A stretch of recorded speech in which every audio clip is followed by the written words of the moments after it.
Welcome everyone to the second half of Kirk's webinar titled Composting on College and University Campuses. My name is Donnie Addison. I will be moderating today's webinar. I'm joined today by my distinguished colleagues Chris Steeman, Lead Senior Director of Sustainability and Environmental Stewardship for Aramark, and Steve Mojo, Executive Director of the Biodegradable Products Institute.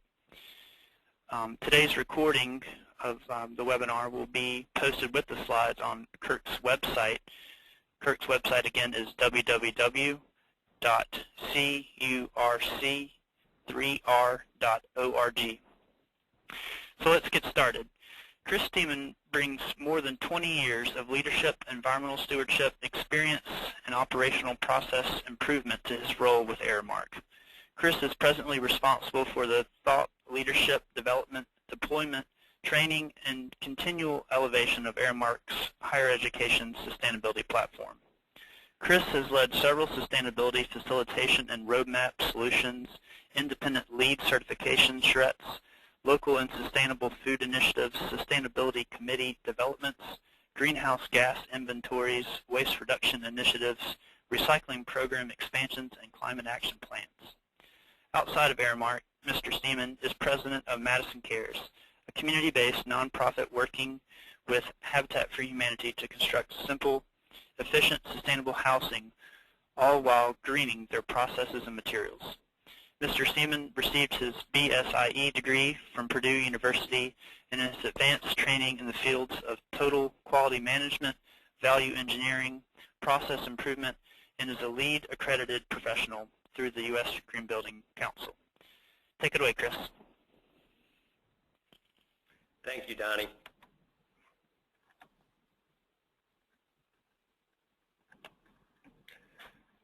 When I was first approached with regards to the webinar, I jumped at the opportunity. First, as an Aramark employee, I wanted to highlight a few of the ways that would assist in the composting discussion. Secondly, as all of us are change agents, I wanted to highlight and stress the need for elevated communication and collaboration with all parties involved, including the food service leadership team. And third, as an advocate for composting and closed-loop processes, I wanted to highlight a specific process that hopefully assists in getting more on board as it relates to composting. So very quickly, we'll talk about the ever-increasing role of the food service director on campus and what that means in terms of composting and different ways to be able to collaborate and again, a recommended step or a set of actions to be able to go do. Very quickly, as many of us view a college campus, they typically see the pristine grounds, the manicured lawns, the beautiful buildings. And when you jump inside the buildings, many times we see the beauty of a library, a classroom, and even a dining facility, often clean and without understanding of the waste that we collectively produce on a daily basis. And maybe as a higher educational institution, we owe it to ourselves to better educate our community around waste and to be a little more transparent in the process. We won't take up much of your time. We all know it. Organic waste is a large part of our waste stream, with food scraps playing an important element in composting solutions and the difficulties associated with it as well. And our composting rate, according to the EPA, is a measly 2.5%, not something to be too proud of. But the good news is that we are starting to see a groundswell around waste reduction and around composting, and hopefully we continue to see higher educational institutions leading the way, leading the initiatives regarding the aspirations that we all wish to bring to our daily lives. And on the many campuses that we serve, we are also seeing zero waste campaigns and commitments on the rise. And when these occur, it solicits two key elements. First, the goal is a high priority to the campus. And number two, that all levels of the campus are aware and committed, including the senior leadership team. And it is with all of that that our responsibility to develop more meaningful solutions, more financially viable solutions to reduce our waste and to recapture, recycle, and to compost, and to strive towards the zero waste initiatives. So with all that in mind, let's take a deeper look at composting from a food service director point of view, and not from a waste stream manager that many of us are, we look at these and ask from our food service director many things, from health and wellness to nutritional information to ensuring fresh, crisp, and right products, purchasing based on both the demands of the overall college campus and the ethnicity associated with that.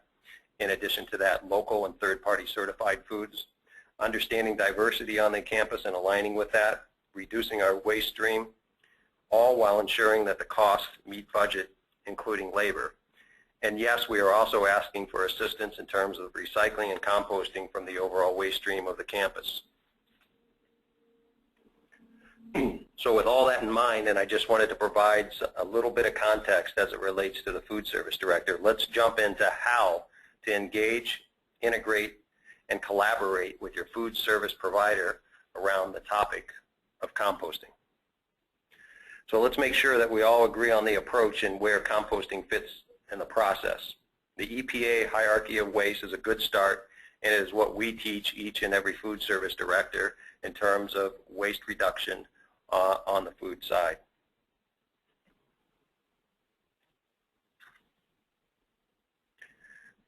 Next, it helps to have a process that has been proven, and whether that is starting small, which we all strongly suggest through zero waste events, or developing a more robust composting program, the goal is to follow a process that works, that is proven, and that is a little different in every state, but supports your institutional priorities and global mission.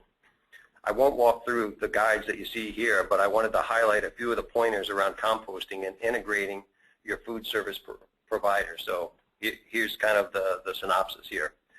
I'm going to go through this quickly, but here is, I think we should spend a couple minutes. First, kind of walking through the 4 steps. Step 1, and this is probably the most important, integrating those groups that are part of the process almost always provides better solutions. On campuses where dining leadership is incorporated into sustainability committees, we see much greater success, and the campus does exceptionally well. Having the true team approach only enhances the process, so if I had one thing to say is have your leadership team and your food service provider on your sustainability teams and your initiatives. Step 2. Collaborate to understand the opportunity. This includes understanding state legislation, and you can find that out quickly on sites such as recycle.cc/compostingregs.htm. And the old adage of you can't manage what you don't measure is true in composting as well. Conducting a waste audit and continual waste audits enables all of us to understand the opportunity and to integrate composting prioritization into the overall waste management reduction plan. Reviewing all the composting options, the vermiculture, the in-vessel composting, third-party aerobic composting, all of the options, including the equipment required to support that, the pulpers, the dehydrators, all the other pieces of equipment, and tying that into your overall composting need and strategy is imperative in terms of getting buy-in from a global perspective. And in your assessment, make sure that you leverage existing programs in your community and in your research on campus in nearby or for-profit composters, etc., to minimize recreating the wheel and to speed up the process. It almost always works in terms of expediting and including the local partners that are available. And a great site that we typically use is findacomposter.com, which is just one of the examples to be able to help throughout that process. Step 3 is don't feel like you have to solve the problem today. Many campuses start with small successes like we talked before, such as a zero waste event to get started. Getting everybody to feel that waste reduction is real and achievable, it only enhances the process and gets more and more people involved. And lastly, step 4, involve everybody in the community that you can. By integrating everyone on the team, providing real data so that everybody understands that, educating them, engaging them, helps facilitate the process, and we find brings additional success on campuses as well. So I just wanted to give a couple of examples very quickly before I turn it over on a couple of the campuses that we serve. The first one here is the University of Tennessee at Knoxville that has done tremendous things and have gone from small steps around education and awareness that you see here with a zero waste initiative tied to the Trailers program, to more complex things and bringing composting in, even into special elegant events that educate and make everyone more aware of the need and benefit around composting. And today, the University of Tennessee has integrated it into the daily process with composting ingrained and forming the habits and the mindsets that we aspire all of us to have moving forward. Next, the University of Virginia Dining has collaborated with the University of Virginia Environmental Department to investigate options and develop innovative real solutions around food waste. Integrating education into the process, leveraging a local composting operation already in existence, the UVA team now compost large scale. Pre and post consumer waste from their O'Hill and Newcomb dining halls is sent to Panorama Pay Dirt in nearby Earlysville, Virginia. Combined, these efforts divert 4.8 tons of food waste from the landfill every single week. Students are involved in soil testing to ensure, including the education and engagement part that we talked about earlier, and are really part of the process. The effort has also resulted in a silver medal for the 2010 Governor's Environmental Excellence Award for the university as well. And lastly, regardless of whether you have a great composting process or not, it doesn't mean a lot unless everybody gets it, just like we heard in phase one of the original presentations. Making it easy to understand, integrating it into your waste stream is imperative in the process, and involving your food provider is critical. At the Ross School of Business that you see here on the screen, compostable products are easily displayed to ensure consumers place their products in the correct bins, dramatically decreasing contamination rates, all in a pretty cool design that students love. Staff and visitors continue to talk about it after visitation as well. So integrating key stakeholders, including your dining provider, is critical in the process and key to the overall success of the program. Integrating these key stakeholders brings about joint ownership, brings about better success. A true team approach equals and provides better results. And integrating a little bit of fun into the process typically means better overall participation from the students as well. I guess in closing, what I wanted to say is just a few things. First, most food providers, contracted or self-operated, do not have the overall responsibility and control of the campus waste management program. It's not a dodge of responsibility, only a statement to make sure that everybody is involved in the process when you address the food waste stream. Secondly, minimizing food waste generally tends to assist in maintaining or reducing food costs, which everybody certainly can understand and benefit from, and the food service director as well as the food costs on your campus are integrated into that discussion. And lastly, everyone that works in the halls, the kitchens, the dining facilities, all want to align with the campus goals and all be a true partner to the organization. Working as a true team, that's when composting and the composting success happens to the maximum. So lastly, I want to thank you for your time, wish you the best in your composting endeavors and initiatives, and with that, I'll turn it back over to Donnie. All right, Chris, thanks so much. That was a great presentation. And again, everyone, the presentations and the recording of today's webinar will be on the Kirk website. It's www.curc3r.org. As well, we'll have Chris's slides available for download. Moving on to our next presenter, we have Steve Mojo. Steve is the Executive Director of the Biodegradable Products Institute, which represents the leading manufacturers and users of compostable products in the U.S., Canada, Europe, and Asia. As such, he has been instrumental in the BPI's labeling efforts as well as in the harmonization of biodegradability and compostability standards around the world, along with discussing the benefits of renewable resources. This year marks Steve's 20th year in the field of compostable and biodegradable materials and composting. Steve is also is an active participant in ASTM and ISO subcommittees for the environmentally degradable plastics, where he helped to develop some of the key standards used today.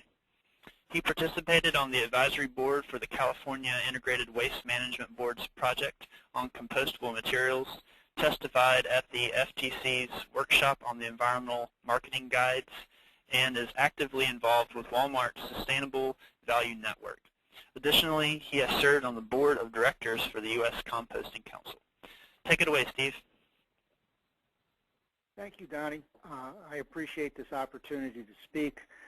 What I am going to try to deal with today are some of the terms that many of the food service professionals will hear when they're approached by vendors who claim that their products are degradable, biodegradable, or compostable.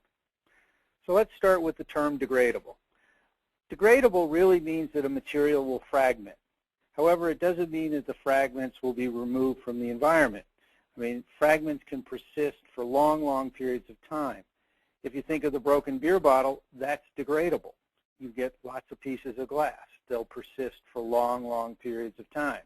The same can be said to plastic fragments. When somebody says, my application, my cutlery, my plate is degradable, all they're really telling you is that it's going to fragment. So what is biodegradation and what does biodegradable mean? Well, first of all, biodegradation is the process that keeps us alive. The food that we consume every day is digested, and the carbon atoms and the carbon chains are broken down to become an energy source for us. The end result of that process is energy, carbon dioxide, water, and biomass. And it's really those end products that we can measure so that we know how much is actually biodegrading. And this is a chart that shows how much a given item or given materials have biodegraded. If you look at the percentage of carbon dioxide or methane that's on the side, you can equate that to anywhere from 90 to 100%, as you see in the control. One of the samples there that we tested or had tested got up to the 85%, almost up to the control. So practically speaking, the whole material is going to be removed from the environment as carbon dioxide. And the third one, sample 2 there, you got up to about 32, 33%, and that clearly, while a portion of it is biodegraded over time, the fact of the matter is you're still left with almost 70% of the material. So that's, from a scientific perspective, how you measure this and how you can determine the percent of the material that's been assimilated by the microbes, used as a food source, and then converted to carbon dioxide or methane. So when you hear the term biodegradable, what are they really saying, and what are the problems with this term? First of all, there are no specifications or requirements. So when I say something's biodegradable, you can ask the question, well, will it fully biodegrade? Will it partially biodegrade? There's also no time frame for this process. Many manufacturers will say, oh, it's biodegradable. When you ask them how long it takes, they could be talking to you for decades or not, maybe centuries. Also, the third issue with biodegradable is there's no location associated with it, because it could biodegrade in the soils. Many people will claim it biodegrades in a landfill or a marine environment. However, understand that things that biodegrade in the soil may not biodegrade anaerobically in a landfill, or may not biodegrade in a marine environment. So biodegradation in the whole process is very, very location specific. Additionally, many biodegradable claims result in products that merely fragment, and I'll talk a little bit more about that. But you saw in a prior chart where you only had a partially biodegradable material. So these fragments can persist in the environment for long, long periods of time. And from my perspective, Many, if not most, of the quote-unquote biodegradable claims are misleading because they either don't tell you where the process is going to take place, they don't tell you how long the process is going to occur, and they don't tell you that the entire product is going to go away or not. So what kind of, from a food service perspective, what kinds of products should you avoid? First of all, if it's labeled only as biodegradable or made with starch and renewable materials, there's no assurance that those materials are going to fully biodegrade. Many of these products are, in fact, traditional non-biodegradable resins that, despite their manufacturer's claims, are starch and polypropylene. In the case of cutlery, it's typically polypropylene. And here you have test results, or you have results from tests that we've had run that show the basic composition of these three particular items. The important part here is to note that, you know, a minimum of 40% of these products contain traditional non-biodegradable, non-compostable polypropylene. And so one of the ways that you can tell if something contains typical non-biodegradable, non-compostable materials is what I call the boiling water test. If you boil water, put the application or the cutlery into the water, if you leave it there for 30 seconds or a minute, you take it out of the water, and if it still looks like a fork, it still has good tensile properties, it doesn't bend, it just feels a little warm, that's probably a traditional non-biodegradable, non-compostable material.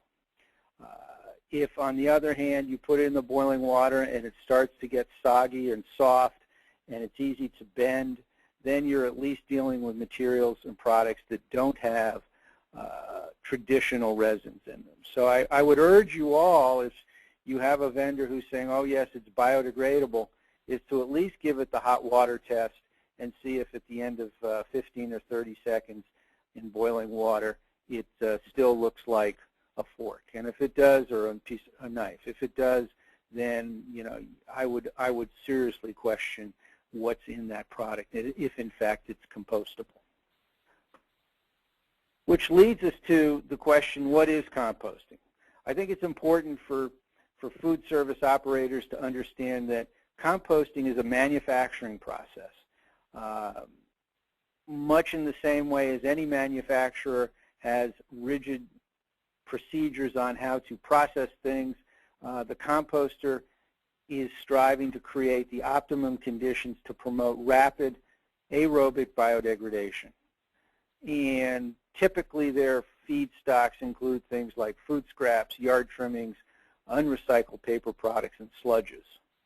They achieve these optimum conditions through manipulating the temperature, the moisture, the aeration, the feedstocks, and their size, and the process can take anywhere from 3 months to 12 months, depending on how they've structured their operation. But what's important to keep in mind is that as a food service professional, the waste that come out of your cafeteria are in fact feedstocks for the composter.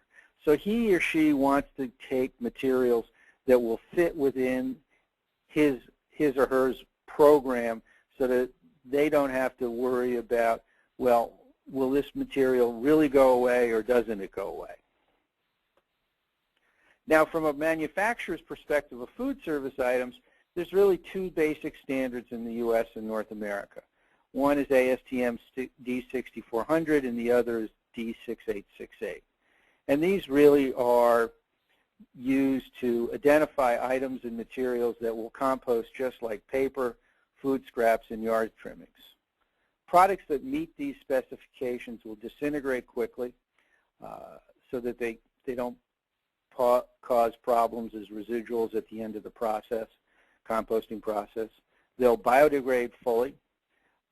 They will support, the compost that comes out of the process will support plant growth, and all of these materials comply with the regulated metals limits as stated in the 503 sludge regs. So they're not going to add to heavy metal contamination during the composting process.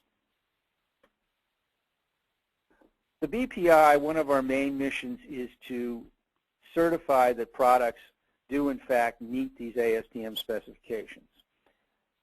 And just briefly, our program is based around manufacturers testing their products in approved independent laboratories. These results are then verified by independent third-party experts. And so we know we're not relying on just what the manufacturer tells us, but really we look to the expertise of the labs as well as the third-party professionals to go over all the data that identifies the formulation, the rate of biodegradation, the rate of disintegration, and all the other critical parameters. And what's important is to understand that this symbol, the compostable logo as we call it, is recognized by composters and municipalities throughout North America. And here's a couple of examples. One is the letter on the letter on the left is from the city of San Francisco, and the letter on the right is from Canada, where you have over 3 million households who are involved in waste diversion programs who are telling retailers and consumers to use products that meet the BPI standards. So many people ask, where are the composting facilities? If you go to findacomposter.com, which is in the lower right left corner there, you can actually search by location and find composting facilities near you. You can then, if you're interested in working with them, you should contact them and see if they can handle your feedstocks. This findacomposter.com includes both facilities in the U.S. and we just updated it and added about 200 facilities in Canada. And if you're interested in purchasing products or verifying that products have been approved by us, you should go to our website, bpiworld.org, and you will find a list of over 100 items ranging from raw materials to finished packaging materials to food service items to compostable bags and liners that can be used in these programs. And I would like to finish up with what seems to be a growing issue as it relates to composters, and residuals, and it relates to contamination in the compost pile and residuals. First of all, based on everything that I've seen and the BPI members have seen, is many of the complaints about residuals come from these mislabeled products. These are ones that don't meet the ASTM specs. They contain traditional, non-biodegradable, non-compostable resins. Another critical factor in contamination issues really has to do with labeling. So even if you have a product that is in fact does meet the specs, if it's not clearly labeled as compostable, many composters will in fact pull it out during the initial preparation of the windrow because they don't understand that it is in fact a compostable product. So what I would urge you to do is to make sure all of your suppliers, one, meet the ASTM specs, and two, clearly identify their products as compostable, right, so that the composter knows that it's okay to process them, and secondly, the students understand that these items should go into the green composting bin. And third, there are cases where products don't compost even though they do meet the specs. However, these are often tied to a new genre of composting facilities where they're processing at very high temperatures, and often the processing period is less than 8 weeks. However, I can tell you that the ASTM is working on examining those situations and developing new test methods that will more appropriately identify what types of materials can be processed in these new high-temp, short processing facilities. So if you do have any questions, feel free to contact me. or via email or via or phone, or be sure to check our website, www.bpiworld.org. So Donnie, thank you very much. I appreciate the opportunity to have spoken with the group. I appreciate it, Steve. Great presentation. I think you touched on a lot of interesting points. I think a lot of people have a lot to say about that, and I think everybody around the country is probably going to be putting their cutlery into boiling water as soon as they hear this to see if their cutlery is in fact what they think it is. Well, that concludes our the second half of our webinar on composting on college and university campuses. I want to thank all the presenters who presented for the first and second half of the webinar. We had Kelly Zillman, again, from University of Oregon, and Sonia Marcus from Ohio University on our first half, and Chris Steeman with Aramark, and Steve Mojo from Biodegradable Products Institute. A couple more things to wrap it up. We do have, as a complement to this webinar, you can learn more about other campus composting programs from a pair of articles from BioCycle magazine titled Colleges Scrap the Plate, Close the Loop from July 2010, and College Students Initiate Food Waste Diversion. And that article was published in September of 2010.